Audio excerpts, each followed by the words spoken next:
dòng nước trôi. Dù ngày mai sau bao đổi thay, dòng đời bao nhiêu sóng gió, thì tình ta mãi luôn có nhau người ơi. Rồi người ta hay nói em yêu tôi chẳng yêu thật lòng, em xem như thú vui qua đường. Và người ta cũng nói rằng em lắm cái đa mưu, khiến bao người ngất ngây vì yêu. Người ta cho tôi biết em đang quen biết bao nhiêu người, mà trong tim biết bao mối tình. Rằng tôi đâu hay biết ngày đêm đắm đuối yêu em, nói tôi đừng quá tin vào em. Nhưng tôi đã chót yêu em rồi, dù người ta nói như thế nào tôi chẳng hề suy nghĩ.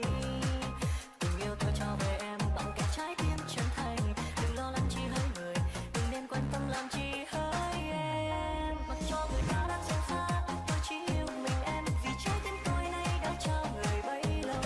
Và rồi người ta sẽ nhận ra rằng người ta đã sai, rằng người tôi yêu không bao giờ gian dối.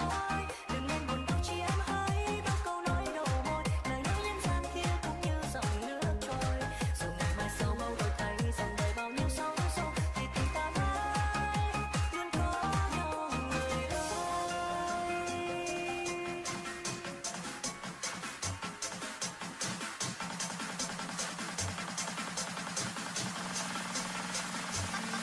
Are you ready?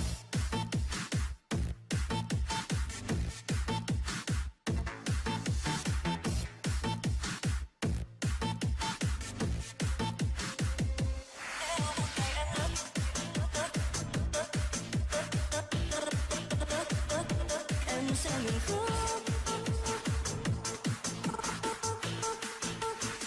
bập bập bập đêm trôi qua chỉ thêm đốt sáng con tim nhớ hoài rồi là trong giấc mơ. Bao năm qua đi dường như chẳng thể yêu ai, vẫn yêu em nên chẳng yêu được ai. Người tôi yêu từng sắc vào lúc trưa hay ban chiều, và thường có thói quen thích nấu chiều. Mọi người kia sẽ hiểu, không hay giận hờn vu vơ, vì em tôi nay vẫn còn ngây thơ. Nếu một ngày em lỡ khóc sức mướt trong thời số dành, thì xin người kia hãy khóc với những cảm vui của chính mình. Em sẽ ngừng khóc, em sẽ cười vui, vì người tôi yêu dẫn dối nên nức nứt như vậy thôi. Nếu hai người lỡ có những cãi vã trong thời sai hòa, thì xin người kia nhận lỗi sau lỗi ấy chẳng phải do mình. Em thôi rằng dối, em sẽ cười thôi, vì người tôi yêu duy nhất chỉ có em mà thôi. Nếu một ngày em lỡ khóc sức mướt trong thời số dành, thì xin người kia hãy khóc với những cảm vui của chính mình. Em sẽ ngừng khóc, em sẽ cười thôi, vì người tôi yêu dẫn dối nên nức nứt như vậy thôi. Yêu em lâu rồi.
trong trái tim của mình. Nếu ai hỏi lý do hai chúng ta chia lìa thì anh nói do anh không tốt rồi mà. Dù người ra đi là em, người thay đổi không là em, đã sẽ tan lòng anh. Em bước đi vô tình, em không để thế gian tàn tranh nhau nửa đời. Nên anh nói do anh không tốt người ơi. Ngày người ra đi anh luôn nhớ, mắt trái ngược vào tim để em quay lưng theo ai em sẽ thấy nhẹ lòng. Nụ cười anh trên môi chúc em ngày mai hạnh phúc, và trái tim anh nuốt nước mắt thầm thầm. Mọi người xung quanh đâu biết cứ tưởng anh cười là vui, có ai đâu hay tim anh tan nát suốt cuộc đời. Bởi vì anh yêu em nên nay tình yêu vẫn thế, nên vẫn yêu mãi mãi anh cười không vui. Ngày người ra đi anh nuốt nước mắt chảy ngược vào tim để em quay lưng theo ai em sẽ thấy nhẹ lòng. Nụ cười anh trên môi chúc em ngày mai hạnh phúc, mà trái tim anh nuốt nước mắt thầm thầm. Mọi người xung quanh đâu biết cứ tưởng anh cười là vui, có ai đâu hay tim anh tan nát suốt cuộc đời. Bởi vì anh yêu em nên nay tình yêu vẫn thế, nên vẫn em mãi mãi anh cười không vui. Bởi vì anh yêu em đến nay tình yêu vẫn thế, nên vẫn em mãi mãi anh cười không vui.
Ngày mùa đông nơi xin hãy làm tuyệt đối để tránh lối em anh về. Ngày mùa đông nơi xin hãy làm tuyệt đối để em biết anh cần em. Thời gian nơi xin hãy ngừng trước đây để em dấu yêu lòng đầy.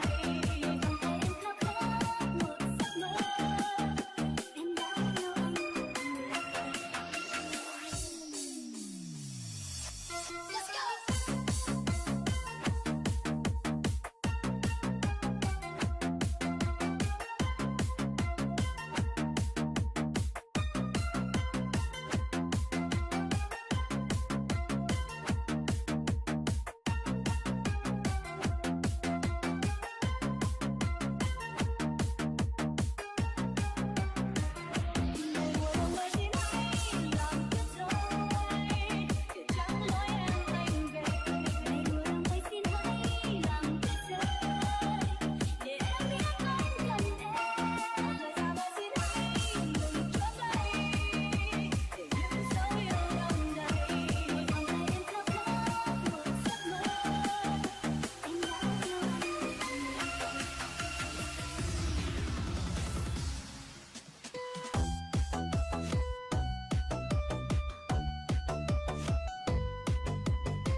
trái tim sẽ bên em trong sống cho đời em. Dẫu anh biết ngoài thế gian còn có bao người yêu em, trong người ta không anh ta nhìn lại anh đâu mong gì. Dù biết anh không cầu xa nhưng anh có trái tim chung tình. Dù biết anh không đẹp trai nhưng duyên thương thì anh không thiếu. Đừng nghĩ anh như người ta yêu em chỉ vì nhan sắc. Anh rất lắm ta chẳng biết dối lại. Và nếu như yêu được em anh sẽ làm tất cả những điều gì mà quý nhất trên đời anh. Xin thân tặng cho em biết sẽ chấp em yêu vào đêm, không cho ai sân chiếm. Duy nhất trên đời yêu thì có mình em.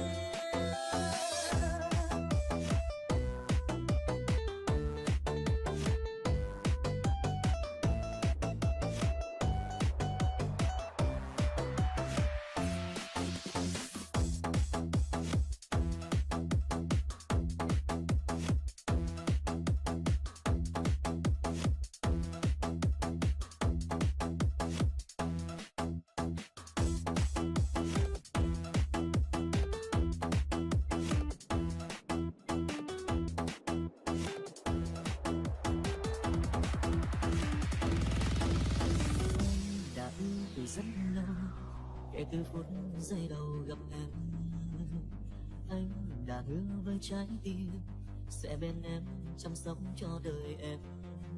Dẫu anh biết ngoài thế gian còn có bao người yêu em,